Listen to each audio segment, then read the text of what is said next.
Wellness coach life care nutrition fitness and wellness centre Thiru C Jayakannan அவர்களை வருக வருக என வரவேற்றுக் கொள்கிறோம். முதலாவதாக மாறுவேட போட்டி ஆரம்பமாக உள்ளது.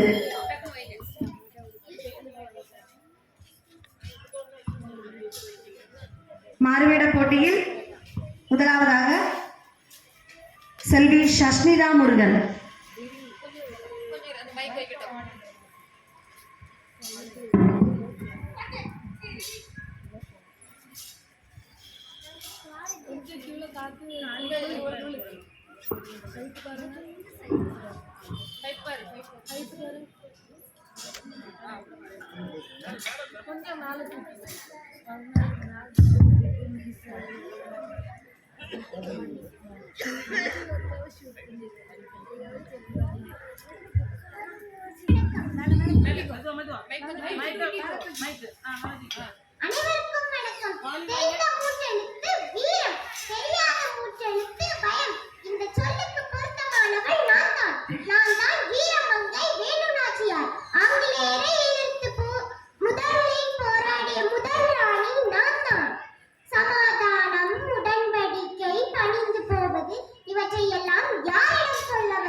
நான் தான் முத்தாரம்மன் வந்திருக்கேன்.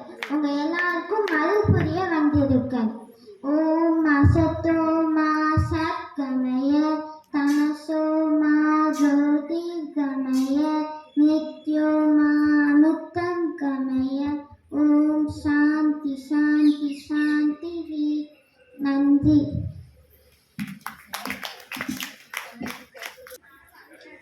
அடுத்ததாக ஜெனிஸ் பிரபாகரன். நான் விவேகானந்தர். மனம் ஒருமைப்பாடின் மூலம் எதையும் சாதிக்க முடியும். மலையை அணுவாக உடைத்தெறிய முடியும். எழுந்தர்கள், வீழ்ச்சிருங்கள், லட்சியத்தை அடையும் வரை நில்லாடுங்கள். நன்றி. திவிசா தினகரன்.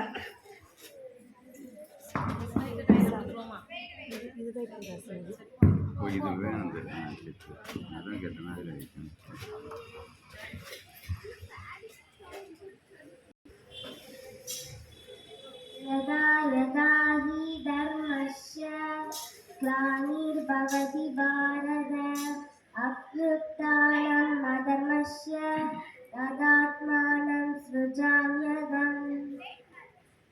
परित्राणाय साधूनां विनाशाय सदुष्कृतां धर्मसंस्थापनार्थाय सम्भवामि युगे युगे. कर्मण्येवाधिकारस्ते मा बलेषु गतासन मा कर्मफलहेतुर्भो मा ते सङ्गो अश्वकर्मणि. நன்றி. என் முதற்கண் வணக்கத்தை தெரிவித்துக் கொள்கிறேன். நான் இங்கு விநாயக் தாமோதர் சாவர்கர் அவர்களை பற்றி எனக்கு தெரிந்த ஒரு சில வார்த்தைகளை உங்கள் முன் கூறலாம் என வந்துள்ளேன். விநாயக் தாமோதர் சாவர்கர் அவர்கள் மே 28 1883 மகாராஷ்டிரா மாநிலத்தில் நாசிக் அருகில் பாகூர் என்ற கிராமத்தில் பிறந்தார். இவருக்கு 2 சகோதரர்கள், ஒரு சகோதரி உள்ளார். இவர் தன்னுடைய 9வது வயதிலேயே தன் தாயை இழந்தார். அதன் பிறகு 11வது வயதில் குழந்தைகளை இணைத்து வானவ சேனையை உருவாக்கினார். தன்னுடைய 16வது வயதில் தன் தந்தையையும் இழந்தார். இவர் 1904 நாசிக் நகரில் தன்னுடைய மூத்த சகோதரர் கணேஷ் தாமோதருடன் இணைந்து அபினவ பாரத இயக்கத்தையும் நிறுவினார். 1906 பாரிஸ்டர் படிப்பிற்காக லண்டன் சென்றார். அங்கு இந்திய அரசு என்ற இடத்தில் இந்திய மாணவர்களை ஒருங்கிணைத்து இந்தியாவில் நிகழ்த்தப்படக்கூடிய பல முக்கியமான நிகழ்வுகள் அங்கு நடந்தன. இந்தியாவில் உள்ள ஆங்கில அதிகாரிகள் சிப்பாய் கழகம் என்று பூசி மெழுகியது கழகமோ கலவரமோ இல்லை. இதை விரிவாக ஆராய்ச்சி செய்து இந்திய சுதந்திர போராட்டம் 1857 என்ற நூலையும் எழுதினார். இது வெளிவருவதற்கு முன்னதாகவே தடை செய்யப்பட்டது. 1909ஆம் ஆண்டு பிகாஜி காமாவால் இந்த நூலகம் நெதர்லாந்தில் வெவ்வேறு அட்டைகளில் அச்சிடப்பட்டது. அதன் பிறகு இந்த நூலகம் 6 பேரால் படிக்கப்பட்டது. 1948ஆம் ஆண்டு ஜனவரி 30ஆம் தேதி காந்தியின் படுகொலைக்கு பின்னர் அதற்கு காரணமான நாதுராம் கோட்சேவும் அவர்களது கூட்டாளிகளும் கைது செய்யப்பட்டனர். சிவாஜி பார்க்கில் உள்ள சாவர்கரின் இல்லத்தில் வைத்து சாவர்கரும் கைது செய்யப்பட்டார். அதன் பிறகு போதிய ஆதாரம் இல்லாத பட்சத்தில் அவர் விடுதலை செய்யப்பட்டார். சுதந்திர போராட்டத்திலும் கலந்து கொண்டார். இதன் விளைவாக அந்தமான் சிறையில் 11 ஆண்டுகள் சித்திரவதைகளை அனுபவித்தார். கடுமையான வேலை, கடுமையான அடிதடி, மோசமான சாப்பாடு போன்றவற்றையும் அங்கு சித்திரவதையாக அனுபவித்தார். அவருக்கு எழுதுவதற்கு தாளும் பேனாவும் கூட கொடுக்கப்படவில்லை. அவர் சுவற்றில் கல்லால் எழுதினார். அவர் மராத்தியில் சுதந்திரத்தை பற்றி எழுதிய பல கவிதைகள் புகழ் வாய்ந்தவையாக மாறின. இவர் தன்னுடைய மனைவியை 1963ஆம் ஆண்டு இழந்தார். 1966ஆம் ஆண்டு பிப்ரவரி 1 உண்ணாவிரத போராட்டத்தினை ஆரம்பித்தார். 1966 பிப்ரவரி 26 தன் உயிரை இழந்தார் என்று கூறிய முறையை முடித்துக் கொள்கிறேன். நன்றி, வணக்கம். வணக்கம். நான் இக்கூட்டத்தை பேச வந்த தலைப்பு என்னவென்றால் வீர சாவர்கரை பற்றி எனக்கு தெரிந்தவற்றை உங்கள் முன் கூற விரும்புகிறேன். வீர சாவர்கர் 1883ஆம் ஆண்டு மே 28ஆம் தேதி மகாராஷ்டிரா மாநிலத்தில் ராகாபாய் தாமோதர பண்டட் சாவர்கர் ஆகியோருக்கு மகனாக பிறந்தார். இவரது முழுமையான பெயர் விநாயக தாமோதர பண்டட் சாவர்கர்.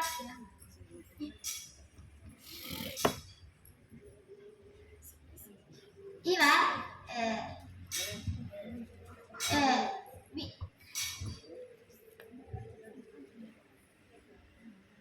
உங்கள் அனைவருக்கும் மாலை வணக்கம். நான் விநாயக் தாமோதர் சாவர்கரை பற்றி தான் பேச வந்துள்ளேன். தங்கள் செவிகளை சற்று சாய்த்து கேளுங்கள். வீர சாவர்கர் விடுதலை போராட்ட வீரர் என்பது உங்களில் யாருக்கெல்லாம் தெரியும்? உங்களுக்கு யாருக்கும் தெரிவதில்லை. இதுவே மறைக்கப்பட்ட உண்மை. ஏன், எனக்கு கூட தெரியாமல் தான் இருந்தது. இங்கு கொடுத்த தலைப்பின் மூலமே நானும் தெரிந்து கொள்ள முடிந்தது. வீர சாவர்கர் விடுதலை போராட்ட வீரர் மட்டுமல்லாது நம் இந்து மதத்தின் மீது தீராத பற்று கொண்டவராக இருந்ததால் தானோ என்னவோ அவரின் வீரமும் தியாகமும் நம் இந்தியாவில் மதிக்கப்படாத ஒன்றாகவும் மறைக்கப்பட்ட ஒன்றாகவும் மாறிவிட்டது. வீர சாவர்கர் மகாராஷ்டிராவில் நாசிக் நகருக்கு அருகில் உள்ள பாகூர் கிராமத்தில் தாமோதர் மற்றும் ராதாபாய் தம்பதியர்களின் மகனாக 1883ஆம் ஆண்டு மே மாதம் 28ஆம் தேதி பிறந்தார். அவருக்கு கணேஷ், நாராயண் மற்றும் மைனா போன்ற 3 உடன் பிறந்தோர் இருந்தனர். அவர் இந்து மதத்தின் பிதாமகன் என்று சொல்லும் அளவிற்கு இந்து மதத்தின் மீது தீராத பற்று கொண்டவர்.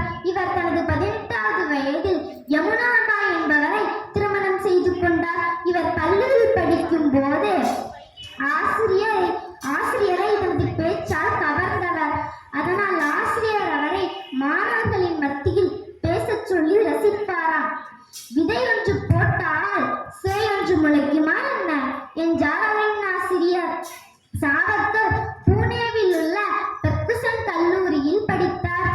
பாலகங்காதர திலகர், பிபின் சந்திரபால், லாலா லஜபதி ராய் ஆகியோரது அரசியல் நடவடிக்கைகளால் ஈர்க்கப்பட்டார் மற்றும் சுதேச இயக்கத்தை ஆதரித்தார். இவர் புரட்சிகர வழிமுறைகளால் முழுமையான இந்திய விடுதலையை வெளியிட்ட புத்தகங்களை எழுதி வெளியிட்டார். 1883ஆம் ஆண்டு நடைபெற்ற இந்திய கிளர்ச்சி பற்றி அவர் வெளியிட்ட இந்தியா விடுதலை சுதந்திர போராட்டத்திற்கு ஆதரவானது என்ற புத்தகத்தை பிரிட்டிஷ் அரசு தடை செய்தது.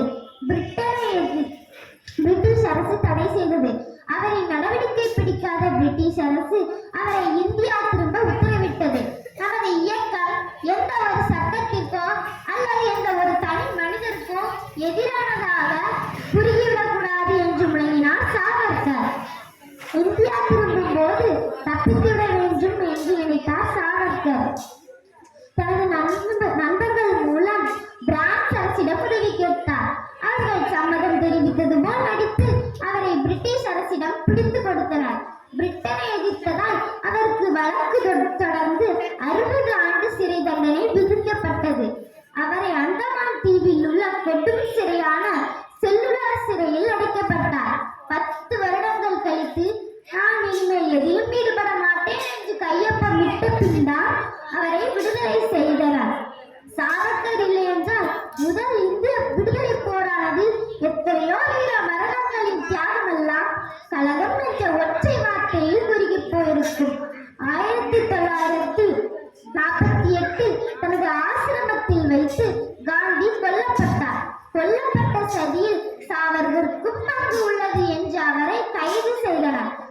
வழக்கின் முடிவில் அவருக்கும் அந்த கொலை சம்பவத்திற்கும் எந்த ஒரு தொடர்பும் இல்லை என்று விடுதலை செய்யப்பட்டார்.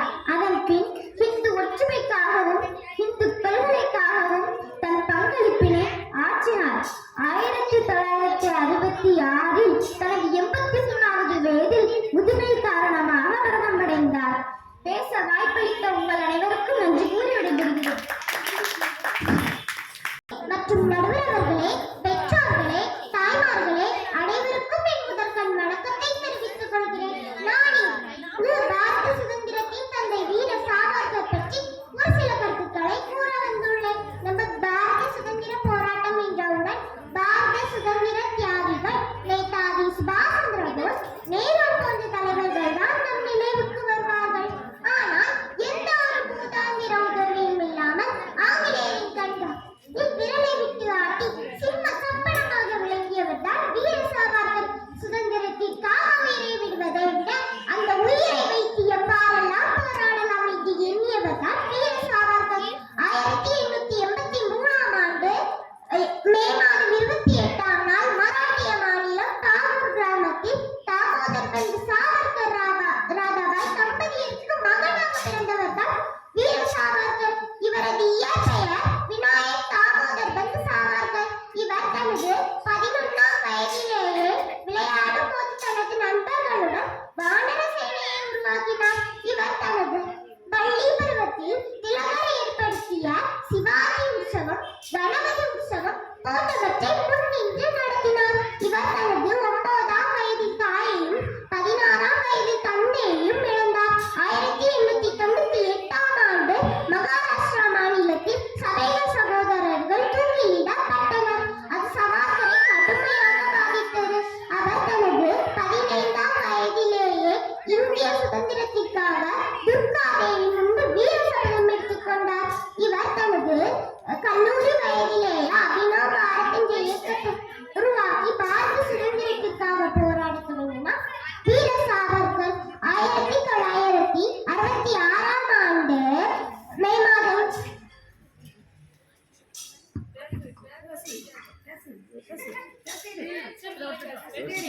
அச்சமில்லை அச்சமில்லை அச்சம் என்பதில்லையே இச்சகத்து உள்ளோரெல்லாம் எதிர்த்து நின்ற போதிலும் அச்சமில்லை அச்சமில்லை அச்சம் என்பதில்லையே என்றார் பாரதியார். 1906ஆம் ஆண்டு பாரிஸில் படிப்பிற்காக லண்டன் சென்ற சாவர்கர் பில்காரி என்ற பத்திரிகையை துவங்கினார். அங்கேயே இந்தியா ஹவுஸ் என்ற இடத்தில் இந்திய மாணவர்களை ஒன்று திரட்டி பயிற்சி அளித்து துவங்கினார். அந்த இடத்தில் துப்பாக்கி சுடுதலும் வெடிகுண்டு தயாரிக்கவும் சாவர்கரால் பயிற்சி அளிக்கப்பட்டது. ஹட்சன் வில்லியையும் கலெக்டர் ஜாக்சனையும் கொல்லப்பட்ட வழக்கில் இந்தியா ஹவுஸில் கொடுக்கப்படும் பயிற்சிகள் தான் காரணம் என்று அறிந்த ஆங்கிலேயர்கள் சாவர்கரை 1910ஆம் ஆண்டு சிறையில் அடைத்தனர். இந்த வழக்கு பிரெஞ்சு நீதிமன்றத்தில் வந்தது. அந்த நீதிமன்றத்தில் சாவர்கருக்கு 50 ஆண்டுகள் அந்தமான் செல்லுலார் சிறையில் அடைக்க உத்தரவிட்டது பிரெஞ்சு நீதிமன்றம். அந்தமான் செல்லுலார் சிறையில் 16 ஆண்டுகள் அவர் மிகவும் கஷ்டப்பட்டார், செக் இழுத்தார். அந்தமான் சிறையில் இருந்து இந்திய சிறையில் மாற்றப்பட்டார். அதன் பின் 1924ஆம் ஆண்டு இந்தியா சுதந்திரம். நன்றி. சஸ்மிதா முருகன் அவர்களுக்கு நன்றி. அடுத்ததாக செல்வி அனிஷா கதிரவன்.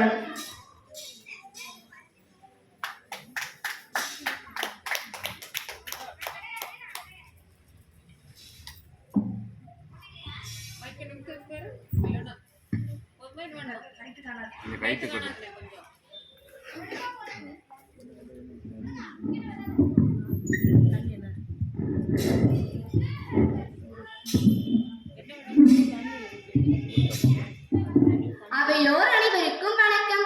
எனக்கு கொடுக்கப்பட்ட தலைப்பு வீர சாவர்கர். அவரின் வீரத்தை பற்றி பேச வந்துள்ளேன். இவர் 1883ஆம் ஆண்டு மே 28 அன்று பிறந்தார். 1901ஆம் ஆண்டு யமுனா பாயை மணந்தார். 1904ஆம் ஆண்டு நாசிக் நகரத்தில் இவரது மூத்த சகோதரரான கணேஷ் தாமோதர் சாவர்கருடன் இணைந்து அபினவ் பாரத சங்கத்தை நிறுவினார். பின்னர் பாலகங்காதர திலகரை சுயராட்சி கட்சியில் இணைந்தார். பாலகங்காதர திலகரை இவரது அரசியல் குரு ஆவார். இவர் இவரது வீரமிக்க சொற்பொழிவுகளால் எரிச்சலுற்ற ஆங்கில அரசு இவரை கல்லூரியிலிருந்து நீக்கியது. ஆனால் படித்து பட்டமும் பெற்றார். இந்தியாவில் இருக்கும் ஆங்கில அதிகாரிகளின் சிப்பாய் காலம் பூசி மெழுகியது கலவரமோ இல்லை. அது இந்திய சுதந்திர போராட்டம் தான் என்பதை நிரூபிக்கும் வகையில் இந்தியா சுதந்திர போராட்டம் 1857 என்னும் நூலை எழுதினார். அது வெளிவரும் முன்பே தடை செய்யப்பட்டது. பின்னர் பிகாஜி காமாவால் நெதர்லாந்தில் அச்சிடப்பட்டு வெவ்வேறு புத்தக அட்டைகளுடன் இந்தியாவிற்கு கடத்தப்பட்டது. சுமார் 2000 புத்தகங்கள் மிக அதிக விலையில் விற்பனையாயின. பிரித்தானியரின் கணக்குப்படி ஒரு புத்தகம் 6 பேரால் படிக்கப்பட்டது. பின்னர் இந்த புத்தகம் பகத்சிங்கால் வெளியிடப்பட்டது. இவர் மிக சிறந்த சமூக சீர்திருத்தவாதி மற்றும் தீண்டாமை ஒழிக்க பாடுபட்டவர். தாழ்த்தப்பட்ட மக்கள் உட்பட எல்லா இந்துக்களும் வணங்க பதிவுபவன் என்ற கோவிலை ரத்னகிரியில் ஏற்படுத்தினார். 1963ஆம் ஆண்டு சாவர்கரது மனைவி யமுனாபாயை பிரிந்தார். இவர் சாவர்கருக்கு எல்லா விதத்திலும் துணை நின்றார். தாழ்த்தப்பட்ட வகுப்பை சேர்ந்த சிறுமியை சாவர்கர் அழைத்து வந்த போது அவர் அந்த சிறுமியை கவனித்துக் கொண்டார். இவர்களுக்கு 2 குழந்தைகள், விஸ்வாஸ், பிரபா ஆகியோர். அந்தமான் சித்திரை சிறையில் சுமார் 13 அடிக்கு வெறும் 7 அடி மட்டுமே. 7 அடிக்கு மேல் இருக்கும் சிறிய ஜன்னலில் இருந்து வரும் வெளிச்சம் போதுமானதாக இருக்காது. கடுமையான வேலை, மோசமான சாப்பாடு, மனிதாபிமானமற்ற அடி, உதை, கடுமையான குழி போன்றவை அந்தமான் சிறையின் அடையாளங்கள் ஆகும். அந்தமான் சிறையில் சாவர்கருக்கு எழுதுவதற்கு தாளும் பேனாவும் கொடுக்கப்படவில்லை. சுதந்திரம் குறித்து இவர் மராட்டியில் எழுதிய கவிதைகள் மிகவும் புகழ் வாய்ந்தவை. இந்திய சுதந்திரத்துக்காக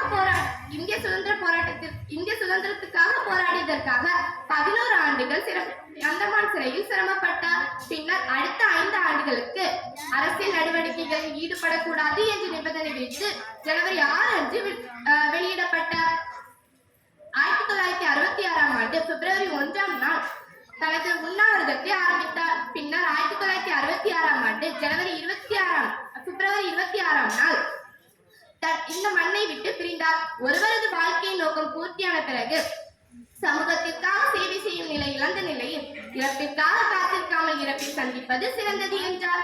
இது ஆத்மஹத்யா அல்ல, ஆத்ம சமர்ப்பணம் முதலான பல நூல்களை எழுதியுள்ளார். இவரது இறப்பிற்கு லட்சக்கணக்கான மக்கள் அஞ்சலி செலுத்தினர்.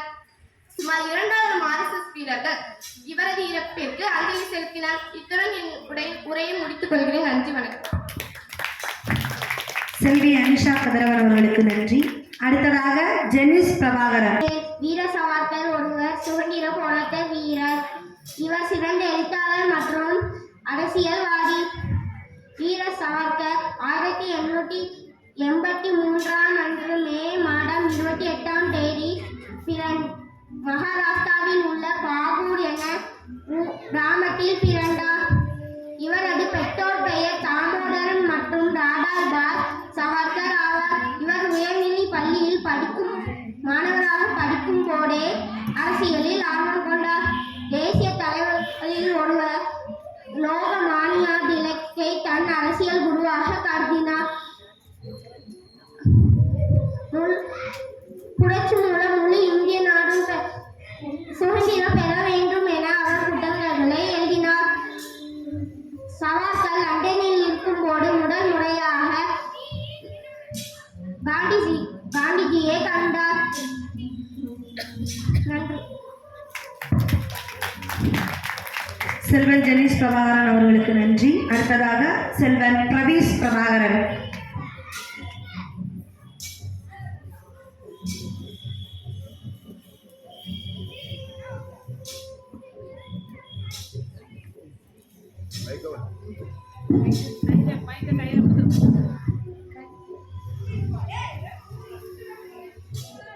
இங்கு அமர்ந்திருக்கும் அனைவருக்கும் என் மாலை வணக்கத்தை தெரிவித்துக் கொள்கிறேன். நான் இங்கு பேச அந்த தலைப்பில் என்றால் வீர சாவர்கரை பற்றி எனக்கு தெரிந்த சில வார்த்தைகளை உங்கள் முன் கூறுகிறேன். வீர சாவர்கர் ஒரு சுதந்திர போராட்ட வீரர் ஆவார். இவர் சிறந்த எழுத்தாளர் மற்றும் அரசியல்வாதி. வீர சாவர்கர் 1883ஆம் ஆண்டு மே மாதம் 28ஆம் தேதி மகாராஷ்டிராவில் உள்ள பாகூர் என்ற கிராமத்தில் பிறந்தார். இவரது பெற்றோர் தாமோதரன் மற்றும் ராதாபாய் சாவர்கர் ஆவார். உயர்நிலை கல்வியில் மாணவராக இருக்கும்போதே அரசியலில் ஈடுபட்டார். புரட்சி மூலம் முழு இந்திய சுதந்திரம் பெற வேண்டும் என இவர் தம் புத்தகங்களில் எழுதினார். லண்டனில் இருந்தபோது காந்தியை முதலில் அவர் சந்தித்தார். இந்து தேசவாத கருத்துக்களை வெளியிட்டதற்காக அரசாங்கத்தால் அவர் கைது செய்யப்பட்டார். அதனைத் தொடர்ந்து அரசியல் நடவடிக்கைகளை கைவிடுவதாக உறுதியளித்ததைத் தொடர்ந்து அவர் விடுதலை செய்யப்பட்டார். பின்னர் அரசியல் நடவடிக்கைகள் மீதான தடை நீக்கப்பட்ட பிறகு அவர் அதை மீண்டும் தொடங்கினார். வீர சாவர்கர் 1966ஆம் ஆண்டு பிப்ரவரி 1ஆம் தேதி உண்ணாவிரதம் இருக்க தொடங்கினார். பின்னர் பிப்ரவரி 26ஆம் தேதி உயிர் துறந்தார். நன்றி. செல்வன் பிரவீஷ் பிரபாகரன் அவர்களுக்கு நன்றி. இத்துடன் பேச்சு போட்டிகள் நிறைவடைந்தது. அடுத்ததாக பாட்டு போட்டி ஆரம்பமாக உள்ளது. பாட்டு போட்டியில் முதலாவதாக செல்வி திவிசா தினகரன்.